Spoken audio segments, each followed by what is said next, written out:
हरे कृष्ण। आप सभी भक्तों का हार्दिक स्वागत है। तो हम लोग चर्चा कर रहे हैं तीसरा अध्याय श्लोक संख्या 5 पे लास्ट टाइम चर्चा किए थे। इसमें भगवान कृष्ण वर्णन कर रहे थे। ये तीसरा अध्याय कर्म योग है। कर्म योग का क्या महत्व है, इसका क्या अर्थ है, इस अध्याय में भगवान विस्तार से वर्णन कर रहे हैं। 5वें श्लोक में हम लोग चर्चा किए थे।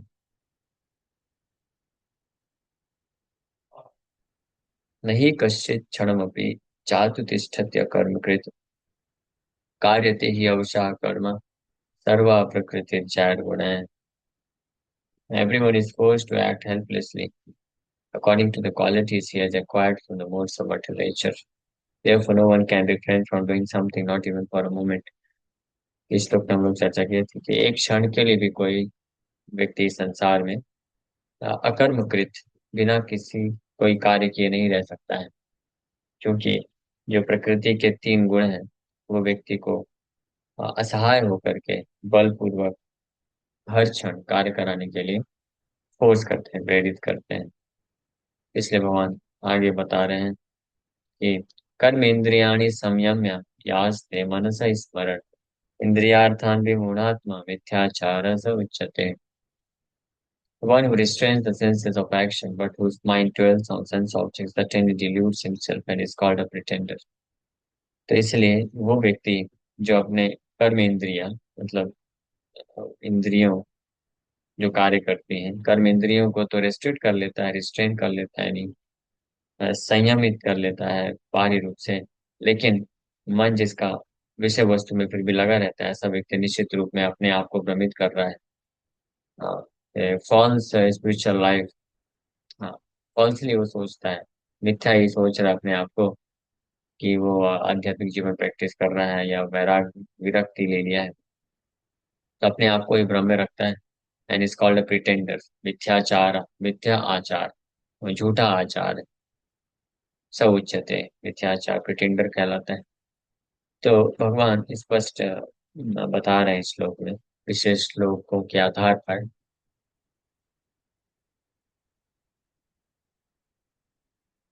कि कैसे इस संसार में कोई भी व्यक्ति अकर्मकृत बिना कर्म किए नहीं रह सकता है।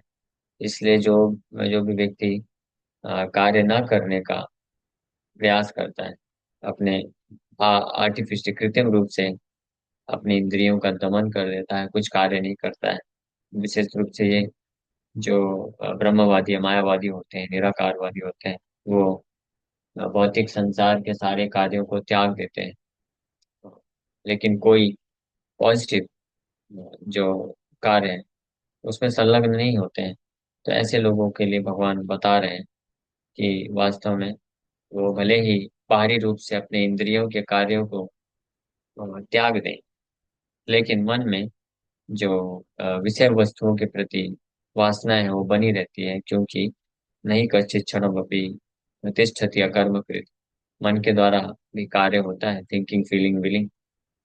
हाँ, अपनी इंद्रियों को तो व्यक्ति रोक देता है कि नहीं करेगा, लेकिन मन के जो कार्य हैं जो सूक्ष्म होते हैं वो भी तीन गुणों से प्रभावित होते हैं। हाँ, थिंकिंग फीलिंग विलिंग, इसको व्यक्ति नहीं रोक सकता है।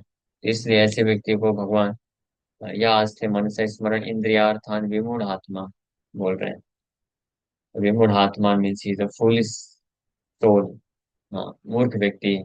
और ऐसे व्यक्ति को प्रिटेंडर बोला जाता है, मिथ्याचारी बोला जाता है। तो there are many pretenders who refuse to work in Krishna consciousness but make a show of meditation while actually dwelling within the mind upon sense enjoyment। ऐसे अनेकों मिथ्याचारी व्यक्ति होते हैं जो कृष्ण के लिए कार्य करना स्वीकार नहीं करते हैं, कृष्ण भावनामृत कृष्ण भावना भावित अपने आप को नहीं बनाना चाहते हैं। हाँ, लेकिन आ, बाहरी रूप से ये ऐसा दिखावा करते हैं, बाहरी रूप से अपने आप को केवल ये समझ करके संतुष्ट रखते हैं कि वो भौतिक कार्यों से मुक्त हो गए हैं, त्याग दिए हैं, और जो है निराकार या ब्रह्म में ध्यान में मग्न है। बट वास्तव में होता क्या है कि उनका मन बार बार इंद्र तृप्ति के लिए उनका मन जो है इनको खींचने का प्रयास करता है, तो मन जो है वास्तविक रूप में लगा रहता है। तो कहने का अर्थ ये है कि कोई भी व्यक्ति किसी भी एक्सक्यूज से कृष्ण भावनामृत के कार्य को छोड़ नहीं सकता है। हाँ, ये भौतिक संसार में भौतिक कार्यों को करने के कारण, भौतिक कार्यों में लिप्त होने के कारण व्यक्ति बंधन में फंसता है और दुख महसूस करता है। तो इसलिए कुछ लोग इसका उपाय ये निकालते हैं कि भौतिक कार्यों को ही हम बंद कर देते हैं।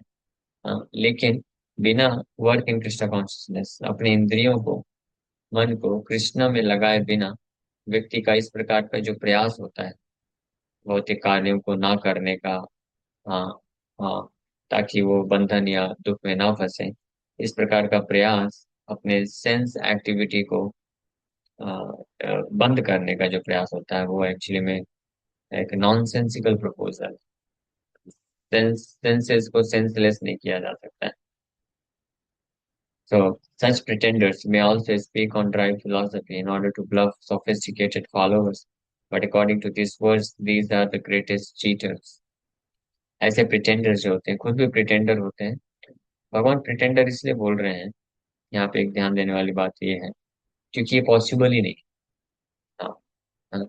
ऐसा हो सकता है कि कोई इस प्रकार के जो मिथ्याचारी होते हैं, यानी जो अपने आप को, अपनी इंद्रियों को, मन को भगवान कृष्ण की सेवा में नहीं लगाते हैं, लेकिन भौतिक कार्यों से, भौतिक बंधन से बचने के लिए अपने मन और इंद्रियों को भौतिक जगत से आर्टिफिशियली खींच लेते हैं। तो भले ही कुछ समय तक वो एक्चुअली में ईमानदारी से ये अभ्यास कर भी पाए, लेकिन क्योंकि पिछले श्लोकों में हम ये प्राप्त शिक्षा प्राप्त कर चुके हैं, क्योंकि आत्मा का स्वभाव है एक्टिव रहना, इसलिए जब तक शरीर में आत्मा है तो भले ही आर्टिफिशियली कृत्रिम रूप से कोई कितना भी प्रयास करे अपने मन और इंद्रियों को किसी भी प्रकार के कार्य में ना लगाने का, ये संभव ही नहीं हो सकता है हमेशा के लिए। इवेंचुअली, सूनर और लेटर, चाहे अभी या बाद में, वो व्यक्ति को जो आत्मा है, जो एक्टिव होता है, वो उसको फोर्स करेगा ही करेगा कि वो कुछ न कुछ प्रकार के कार्यों में अपने आप को लगा दे। तो अगर कृष्ण भावनामृत के कार्य में अपने आप को नहीं लगाएगा तो निश्चित रूप में भौतिक कार्य में ही लगेगा। अब चाहे वो भौतिक कार्य वो जो है पुण्य करे या पाप करे, इट डजेंट मैटर, क्योंकि दोनों ही बंधन का कारण बनता है। इसलिए मिथ्याचारी बोल रहे हैं। तो इसलिए कोई भी ट्रांसेंडेंटलिस्ट, अध्यात्मवादी, यानी जो आध्यात्मिक जीवन में आगे बढ़ना चाहता है, अगर वो अपने इंद्रियों को, मन को जो है कृष्ण कॉन्शियसनेस, कृष्ण भावनामृत में, कृष्ण की भक्ति में, सेवा में नहीं लगाता है, तो बाय डिफॉल्ट हमको जानना चाहिए that he is a pretender, वो मिथ्याचारी व्यक्ति है, वो प्रिटेंडर है। हाँ, मतलब कि वो जो अपने आप को प्रकट कर रहा है या जो अपने आप को बनाना चाहता है वो पॉसिबल ही नहीं है, वो जस्ट प्रिटेंशन है। That's not possible. मिथ्या आचार, मिथ्याचारी या मिथ्या आचार का मतलब होता है फॉल्स बिहेवियर, फॉल्स आचरण, मिथ्याचार, उसको प्रिटेंडर बोला गया है। ये संभव ही नहीं है, that is impossible. One cannot avoid sense activities, है ना, कार्यों को अवॉइड कर ही नहीं सकता है व्यक्ति। इंद्रियां जो है, senses are meant to be engaged in some sort of sense activities. Yeah. So for sense enjoyment, one can act in any capacity of the social order. But if one follows the rules and regulations of his particular status, he can make gradual progress in purifying his existence. That's why sense activity को पूरी तरीके से stop करने की बजाय, इंद्रियों के जो कार्य हैं उनको पूर्ण रूप से बंद करने की बजाय, बुद्धिमान व्यक्ति को चाहिए कि वो इंद्रियों के कार्यों को शुद्ध करे, ना कि खत्म करे। क्योंकि इंद्रियों के कार्यों को खत्म खात्मा करना ये संभव नहीं है, ये मिथ्याचारी बना देगा व्यक्ति को। बल्कि उल्टा क्या होता है कि इंद्रियों के कार्यों को जो खत्म करने का प्रयास करता है वो, ऐसा देखा गया है कि बल्कि वो और ज्यादा अपने आप को बंधन में डालने वाले और घृणित कार्य भी कर बैठता है कुछ समय पश्चात।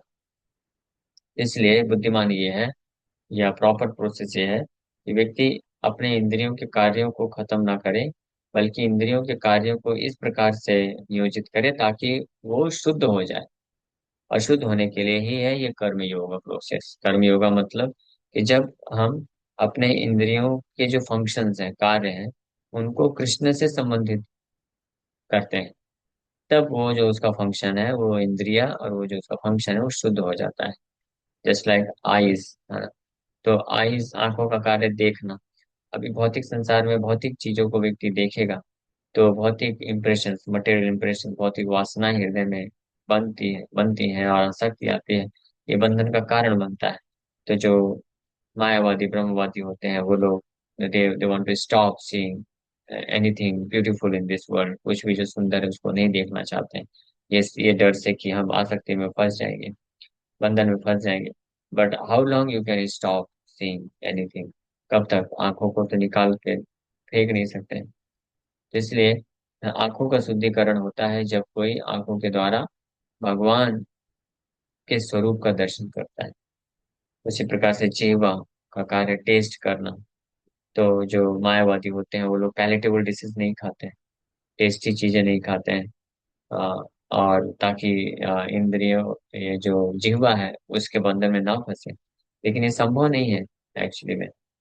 क्योंकि तार मध्य जीवा अति लोभ मोह सुदूर मति। लेकिन भक्त जो होते हैं, वो जो जीवा का जो फंक्शन है, टेस्ट, टेस्टी खाना, वो नहीं त्यागते हैं। बल्कि वो कृष्ण के लिए पैलेटेबल डिशेस बनाते हैं और फिर उसको महाप्रसाद के रूप में जब ग्रहण करते हैं तो उसमें कृष्ण का कृपा होता है। और इससे जीवा का जो वेग है वो नियंत्रित होता है। वो धीरे धीरे शुद्ध होता चला जाता है। तो ये प्रपंच जी एक तात्पर्य में इसके बारे में लिखते भी हैं कि जहाँ मायावादी लोग होते हैं, दे avoid to eat palatable dishes, but devotees are intelligent. They make all kinds of palatable dishes and offer it to the Lord and eat in great praises. तो अनेकों प्रकार के पैलेटेबल डिशेस भक्त लोग बनाते हैं, भगवान को खिलाते हैं और महाप्रसाद के रूप में ग्रहण करते हैं। हाँ। तो ये जो artificial attempt to stop sense activities है, प्रभुपाद जी एक दूसरे प्रवचन में इसके बारे में बताते हैं कि ये उसी प्रकार से है जैसे कोई व्यक्ति है जिसके आंख में समस्या है, आंख में प्रॉब्लम हो गई है। सो कैटरेक्ट हो गया है जिसके कारण उसको अच्छे से दिखाई नहीं पड़ता है, तकलीफ होती है, दर्द होता है। तो वो जब इस समस्या से निदान पाने के लिए गया डॉक्टर के पास, तो मान लीजिए कोई डॉक्टर बोले कि मेरे पास परफेक्ट सोल्यूशन है। वो क्या है? आपके आंखों की जो समस्या है सब खत्म हो जाएगी। हाँ, एक परफेक्ट सोल्यूशन है एक बार में। तो बोला, क्या है वो सोल्यूशन? बहुत सिंपल, आपकी आंखें निकाल देता हूँ, खत्म। न रहेगा बांस, न बजेगी बांस। तो जब आंख ही नहीं रहेगी तो आपका कैटेरेक्ट का क्या प्रॉब्लम? कोई कष्ट नहीं होगा आपको, है ना? तो आप में से कितने लोग इस सोल्यूशन को एक्सेप्ट करेंगे? हाँ, कोई है जो इस सोल्यूशन को एक्सेप्ट करने को तैयार होगा? हाथ ऊपर करिए। अच्छा, तो ऐसा कौन? हाँ, कोई भी इसको एक्सेप्ट नहीं करेगा। सही बात है ना? तो ये इस प्रकार का सोल्यूशन किसका है? ये मायावादियों का सोल्यूशन यही है कि इस भौतिक संसार में अपने इंद्रियों का इस्तेमाल जब भौतिक कार्यों के लिए कोई करता है तो उससे उसको दुख मिलता है, भौतिक आसक्ति बढ़ती है, बंधन में फंस जाता है। तो जो मायावादी कॉन्सेप्ट है वो यही है कि इंद्रियों के कार्य को खत्म कर दो। हाँ, कोई सेंसेस ही नहीं रहेंगे, सेंसलेस बन जाओ। But that's not possible. वास्तविक इलाज, वास्तविक बुद्धिमत्ता वाला कार्य क्या है कि आंखों में कैटरेक्ट है, गंदगी है, तो जो डिजीज है उसको ऑपरेशन करके उसको साफ करो। आंखों को निकालने की जरूरत नहीं। तो एक बार ये कैटरेक्ट जो है मोतियाबिंद निकल जाएगा तो आप उसी आंखों से बहुत अच्छे से देख पाएंगे और आपको वो सुख प्रदान करेगा। तो इसी प्रकार से ये जो इंद्रियां हैं, हमारी दूषित इंद्रियां हैं, भौतिक कार्यों के प्रति आसक्त है, भौतिक भोग वासना चाहती है, तो इसको हमको जब इंद्रियों को भगवान की सेवा में लगाते हैं, भगवान के लिए इस्तेमाल करते हैं, तो इससे इंद्रियां शुद्ध हो जाती हैं। और ये शुद्ध इंद्रियों से फिर हम वास्तविक आनंद है और मुक्ति को प्राप्त कर सकते हैं। इसी को बोला गया, यही है कर्म योग। ये इसके बारे में अगले श्लोक में भगवान और स्पष्टीकरण करेंगे। यहाँ पे तो ये बता रहे भगवान की कर्म इंद्रियां यानी संयम्या। कर्म इंद्रियों का जो इस्तेमाल नहीं करते हैं उसको पूरी तरह से संयमित कर लेते हैं, लेकिन मन में स्मरण बना रहता है, वासनाएं रहती हैं, ऐसे विमूढ़ आत्मा मिथ्याचारी बोला जाता है। तो devotee should not become a मिथ्याचारी। So, but if one follows the rules and regulations of his particular status, he can make gradual progress in purifying his existence. अपने अस्तित्व को शुद्ध करने के लिए धीरे धीरे वो प्रगति कर सकता है। But he who makes a show of being a yogi while actually searching for the objects of sense gratification must be called the greatest cheater, even though he sometimes speaks of philosophy. लेकिन हाँ, ऐसा व्यक्ति जो एक योगी बनने का ढोंग करता है, अपने इंद्रियों को उसके फंक्शन कार्य में नहीं लगाता है, लेकिन मन में उसके सेंस ग्रेटिफिकेशन के ऑब्जेक्ट को ढूंढता रहता है। तो ऐसा व्यक्ति एक महान चीटर है, धोखेबाज है। भले ही कभी कभी वो फिलोसफिकल लेक्चर देता है, फिलोसफी में बात भी करता है। तो ऐसे अनेकों मायावादी योगी हैं, सन्यासी हैं, जो कृष्ण भक्ति में जिसको इंटरेस्ट नहीं है, लेकिन वो जब बातें करते हैं, प्रवचन देते हैं, लेक्चर देते हैं, प्रवचन तो नहीं बोलेंगे, जो भी बोलते हैं वो तो बहुत बड़ी बड़ी बातें करते हैं, वर्ड जगलरी बोलते हैं। लेकिन उनके पर्सनल आचरण में देखा जाता है कि वो खुद जो है अपने इंद्रियों को जिस प्रकार से बोलते हैं कि इंद्रियों के सारे कार्यों को खत्म कर दो, फिर सारी इंद्रियां, मन बुद्धि जाकर के फाइनली मर्ज हो जाता है, उस एक तत्व में, ब्रह्म में लीन हो जाता है। लेकिन वो सब ये सब बातें तो जरूर करते हैं, बट आज तक कोई ऐसी बातें करने वाले व्यक्ति को देखा है जो जाके मर्ज हुआ हो? वो खुद तो मर्ज हुआ नहीं, लेकिन बातें करता है, और खुद कार्य तो वही इंद्रियों का सेल्फ ग्रेटिफिकेशन करेगा। हाँ, ऐसे ही जो है ये कार्य करते हैं। बट जो एक्चुअल वास्तविक रूप में जो वैष्णव होता है, डिवोटी होता है, जो ये बोलता है कि हमको अपनी इंद्रियों को शुद्ध करने के लिए कृष्ण के लिए कार्य में लगाना चाहिए, तो वो एक्चुअली में लगाता भी। आंखों से कृष्ण का दर्शन करता है, कान से कृष्ण के बारे में सुनता है, जीवा से कृष्ण के बारे में बोलता है, कृष्ण का महाप्रसाद खाता है और नाम जप करता है। हाँ, हाथ पैर को कृष्ण की सेवा में लगाता है। तो एक वैष्णव एक्चुअली में प्रैक्टिकल है, वो बोलता है। हाँ, तो वो ऑनेस्ट है, ईमानदार है, क्योंकि वो जो बोलता है वो करता है, वैष्णव। और ये जितने भी योगी हैं, मायावादी हैं, ब्रह्मवादी, निराकारवादी, ये लोग बोलते तो हैं बहुत फ्लॉफी फ्लॉफ्टी, क्या तो बोलते हैं उसको, लैंग्वेज में बातें करते हैं, वर्ड जगलरी करते हैं, बोलते हैं कि इस तरह से ध्यान करो और फाइनली जा करके ब्रह्म में लीन हो जाओ, अपनी चेतना को और ब्रह्म की चेतना में विलीन कर दो। लेकिन ऐसा करता कौन है? आज तक कोई करके दिखाया? कोई नहीं करके दिखा, इसलिए ग्रेटेस्ट चीटर है, सबसे बड़े धोखेबाज हैं। हाँ, अपनी इंद्रियों को इंद्रियों के तृप्ति में लगाएंगे जैसे ही मौका मिलेगा, और बातें करते हैं कि इंद्रियों के कार्यों को समाप्त कर दो, अपने अस्तित्व को समाप्त कर दो, मन बुद्धि अहंकार चेतना और सारी इंद्रियों को जा करके निराकार ब्रह्म में विलीन कर दो। ये सब बातें करते हैं, लेकिन ऐसा कोई कर नहीं पाता है।